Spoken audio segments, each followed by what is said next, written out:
자, 인구 세대수는 이 정도만 생각하면 돼요. 그래서 인구수 감소가 비교적 적고 세대수가 늘어나는 지역이면 괜찮다. 이렇게 보시면 되는 겁니다. 그 다음에 이제 수요와 공급이에요. 여기부터가 진짜 중요하죠.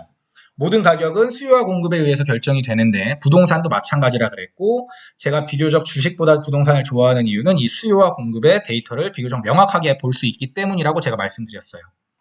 그 중에 수요를 먼저 볼 건데, 미분양과 청약 경쟁률로 봅니다. 미분양과 청약 경쟁률. 자, 근데 왜 수요가 미분양일까에 대해서 한번 곰곰이 생각을 해봐야 돼요. 왜 미분양을 수요라고 생각하는 거지? 그러면 이제 청약 경쟁률, 청약 시장부터 한번 생각을 해볼게요. 우리가 어떤 지역에 청약 공고가 나왔어요. 어떤 아파트 분양 공고가 나왔어요. 근데 그 아파트의 경쟁률이 막 300대 1, 400대 1이래요. 그럼 그 지역 분위기가 어떤 거죠? 뜨거운 거죠? 뜨거운 거예요.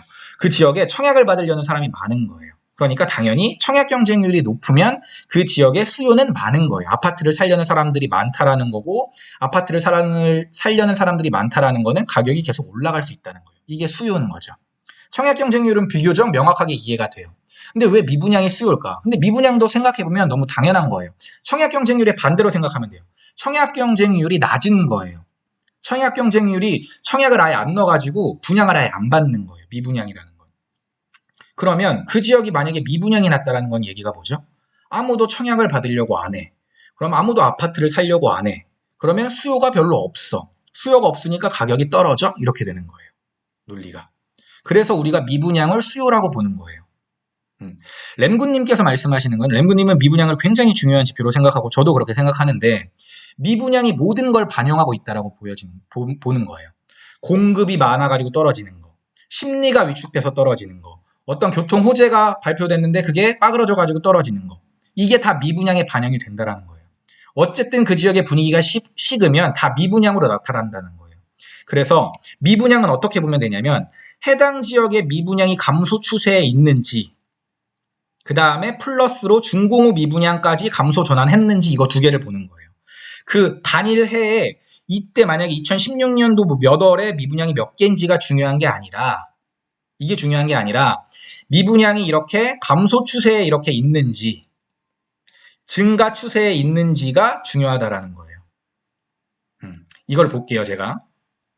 이거를 이제 제가 미분양이랑 공급까지 같이 봐야 되니까 여기까지 한번 설명을 해드릴게요. 자, 그럼 공급은 뭐냐면 우리가 흔히 알고 있는 입주 물량이에요. 우리가 입주 물량 데이터는 볼 수 있죠. 제가 부동산을 또 쉽게 생각하는 이유가, 이 입주 물량은 3년치까지는 비교적 명확하게 볼 수 있어요.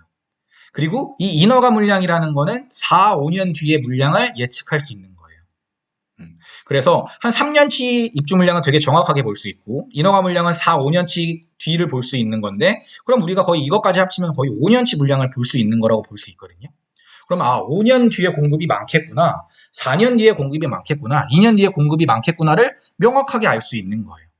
그러니까 부동산이 좀 쉬운 거예요, 저한테는. 인허가 물량은 그런데 좀 문제점이 있어요. 이건 제가 전국의 인허가 물량을 엑셀로 정리해 놓은 건데, 보시면 이제 19년, 20년 정도의 인허가 난 물량들이 언제 입주하는 거냐면 4년, 5년 뒤니까 2024년, 25년 정도 입주하는 물량들이 이때 데이터들을 보면 되는 거예요. 그런데 제가 노란색으로 표시해 놓은 데들이 기존 해에 비해서 인허가 물량이 적은 지역들이에요. 부산, 울산, 강원, 충북, 그 다음에 경북. 좀 인허가 물량이 좀 아쉬운 거는 뭐 충북의 청주가 얼마인지, 뭐 경북의 구미가 얼마고 포항이 얼마인지 이렇게까지 안 나와요. 그냥 경북 통으로 나오는 게 조금 안 좋아요. 그런데 그래도 이걸 통해 가지고 대략 예측해 볼 수 있는 거죠.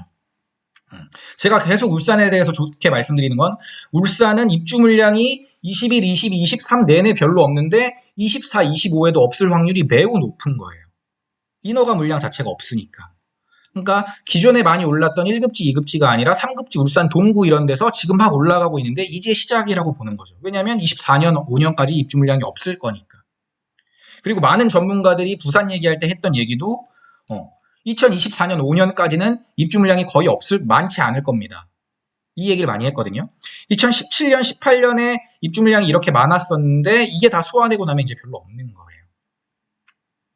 그러니까 인허가 물량까지 본다 그러면은 제가 이 데이터도 드릴 거거든요. 이 데이터까지 같이 고려해가지고 같이 보시면 될 것 같아요.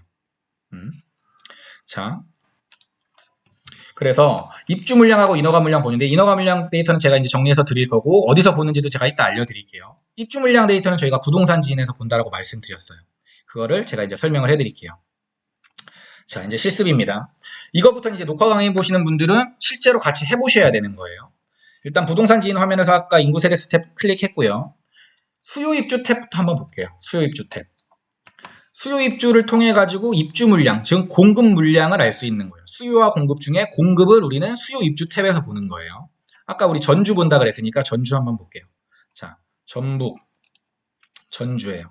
전북, 전주. 전북, 전주의 입주 물량은 이렇게 나오죠.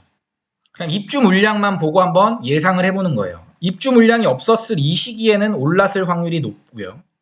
입주 물량이 좀 많았을 이 시기에는 보합이나 좀 떨어졌을 확률이 높고 이때는 많이 떨어졌을 확률이 높은 거죠. 입주 물량이 많았으니까. 18, 19, 20에는.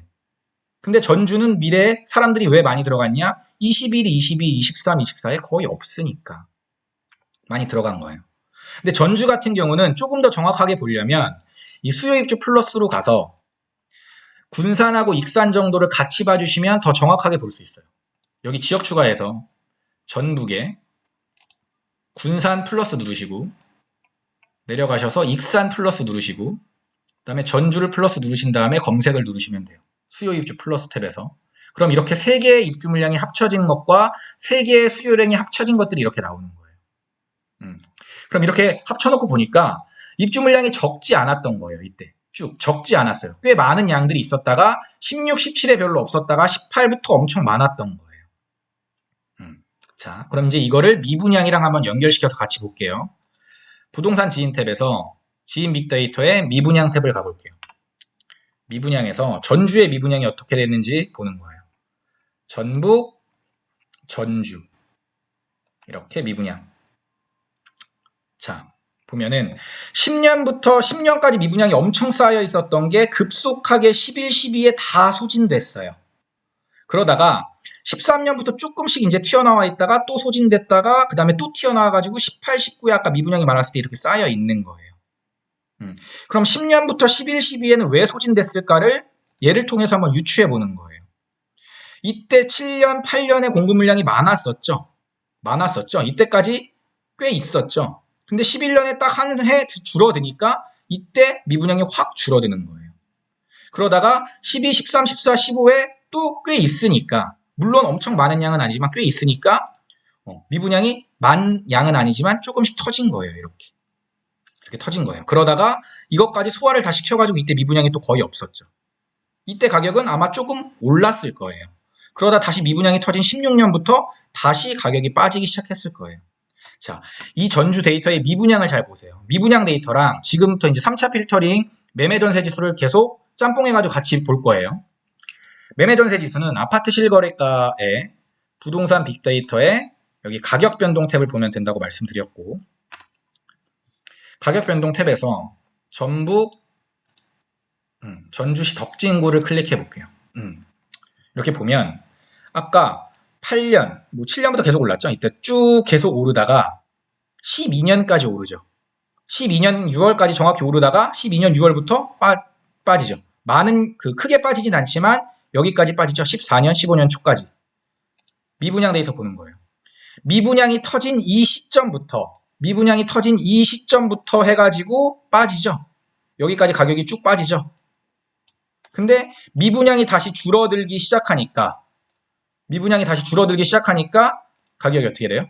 다시 오르죠. 이렇게. 올랐다가 또 그냥 보합제를 유지하다가 여기서 이렇게 확 꺾이죠. 18년부터 확 꺾이죠. 확 내려가죠. 왜 내려갔을까요? 미분양이 이렇게 터졌으니까. 여기 이렇게 내려갔죠. 그러다가 미분양이 지금 거의 없어지는 이 시점이 됐을 때 19년, 20년 이 시점이 됐을 때 가격이 다시 이렇게 올라가는 거죠. 이렇게. 매매 전세 지수 볼 때 제가 매수 타이밍으로 가장 적절한 거는 이 파란 색깔 매매 지수가 빨간 색깔 매매 지수를 뚫고 내려가는 타이밍. 그럼 이때죠. 2019년 초에 전주를 들어갔으면 되는 거죠. 그럼 대장 아파트를 사기 가장 좋았던 시기죠. 지금 보면 이 시기로부터 이만큼 더 떨어지죠. 제가 사람의 몸으로 비유를 많이 하는데 이 시기는 들어가기 좋은 타이밍이라고 말씀드리지만 이 시기는 사람의 몸으로 따지면 무릎 정도 되는 타이밍인 거예요. 더 내려갈 수 있죠. 근데 발바닥에서 사서 머리 끝에서 팔려는 건 욕심인 거고, 투자 경원에서 무릎에서 사서 어깨에서 팔라는 말이 있듯이 이 타이밍 무릎에서 사서 올라갈 때 어깨에서 팔면 되는 거예요. 팔고 나오면. 근데 이게 무릎 정도 되는 타이밍이라는 거예요. 이때가. 그래서 미분양 수치와 수요 공급과 이 매매 지수는 거의 정확하게 일치하게 움직인다. 전주만 그럴까요? 아니에요. 아니죠. 포항을 한번 볼까요? 포항을 한번 볼게요. 포항에는 어땠을까요? 포항에 다 지우고. 자,